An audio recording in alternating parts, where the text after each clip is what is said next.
প্রিয় ভিউয়ার্স, আসসালামু আলাইকুম। আশা করি সবাই ভালো আছেন। আলহামদুলিল্লাহ আমিও ভালো আছি। এই তো চলে এলাম আজকে আবার কিছু রান্না নিয়ে। তো আমি ডেইলি যেটা রান্না করি এটাই আপনাদের মাঝে তুলে ধরি, কারণ সাধারণভাবে স্বাভাবিকভাবেই তুলে ধরি, কারণ আমার স্বাভাবিক সব কিছুই ভালো লাগে। কারণ আমার শো অফ করতে ভালো লাগে না। যেটা আমি খাই সেটাই আমি মানে আপনাদের কাছে শেয়ার করি। সেটা কোনোদিন ভালো কোনোদিন মন্দ যা হবে তাই। তো এই তো বসিয়ে দিলাম করলা বসিয়ে দিয়ে আপনারা দেখেছেন কিভাবে কি বসিয়েছি। তো এদিকে আমি বসিয়ে দেব ঝিঙা। তো দিয়ে দিলাম তেল, দিয়ে দিলাম শুটকি, চিংড়ি মাছের শুটকি দিয়ে দিছি, আদা বাটা, রসুন বাটা, হলুদের গুঁড়া, জিরের গুঁড়া, ধনিয়ার গুঁড়া, মরিচের গুঁড়া দিয়ে আমি একত্রে মাখিয়ে বসিয়ে দিয়েছি। কিছুটা কাঁচামরিচ দিয়ে দিয়েছি। তো আমি সবসময় এসে চিংড়ি মাছের তরকারিটা মাখিয়ে বসিয়ে দিই একসাথে, মানে সব কিছু দিয়ে একত্রে বসিয়ে দিই। তো দিয়ে দিলাম আলুটা সেদ্ধ হওয়ার পর দিয়ে দিছি ঝিঙে। আমি তো অল্প টাইমের মধ্যে এটা দেখাই না, হয়তো আপনারা এতটা টাইম দেখবেনও না, এই জন্য ওদিকে ঝিঙাটা আমি কষাইতে দিয়ে এদিকে করলা ভাজিটাও মানে উল্টি পাল্টি দিলাম। তারপর আবারও কতক্ষণ পর অফ ক্যামেরা অনেকটা সময় তো চলে যায়, তারপর না আমরা দেখাই। তো আবারও দিয়ে দিলাম, একটু নাড়াচাড়া দিয়ে আবার একটু ঢেকে দেবো, কারণ এটা ভালো করে সেদ্ধ হতে হবে এই জন্য। তো এদিকে এটাও কষানো হয়ে গেছে। তো আমি এখন একটু ঝোল দিয়ে দেব। তো এটা অফ ক্যামেরা এটাও করে ফেলছি, কারণ আপনারা তো দেখা যাবে যে বেশি দেখবেন না, এই জন্য। এই তো করলা ভাজি প্রায় হয়ে আসছি।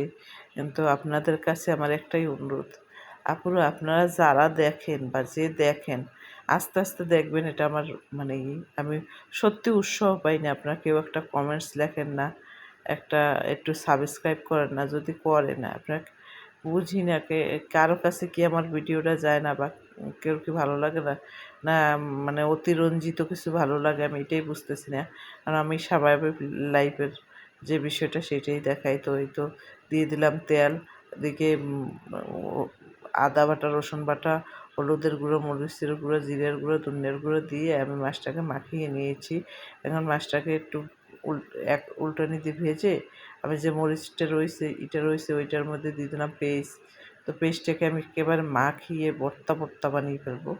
বানিয়ে বানিয়ে এটারে উল্টানি দিয়ে, এটা তো অফ ক্যামেরায় অনেক টাইম যায়। তো আপনারা যদি আমাকে ভালোবেসে থাকেন তো লাইক, কমেন্টস, শেয়ার করে পাশে থাকবেন। বেল আইকনটি বাজিয়ে রাখবেন, যাতে আমার এই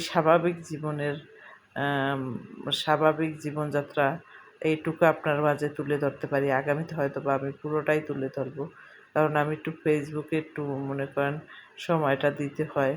অনেকটা সময় আমাকে ফেসবুকে দিতে হয়। আবার ফেসবুকে দুইটি আইডি আছে, একটি মৌমাছি আর একটা মিষ্টি সালমা বেগম নামে একটা আমার ফেসবুকে একটা পেজ আছে। তো আপনারা চাইলে সেখানে গিয়ে সুন্দর সুন্দর কথা শুনে আসতে পারেন, বা আমার শর্ট ভিডিওগুলো দেখতে পারেন।